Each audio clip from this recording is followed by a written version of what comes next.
In this tutorial, you'll learn how to change the AI voiceover in your VideoGen project. It's a quick update that can instantly improve how your video sounds and feels. In just a few simple steps, you'll be able to choose a voice that perfectly matches your content.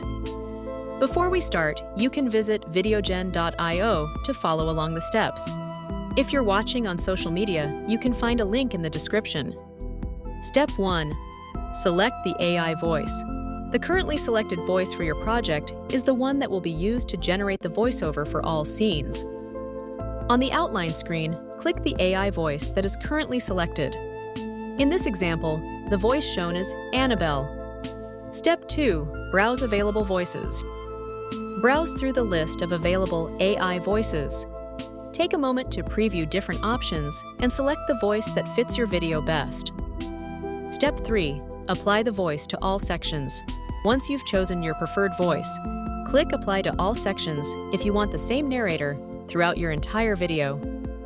You've successfully changed the AI voiceover in VideoGen. Try different voices to find the perfect match for your videos. Thank you for watching, and sign up for VideoGen to follow along. For more tutorials, visit our YouTube channel or check out our help docs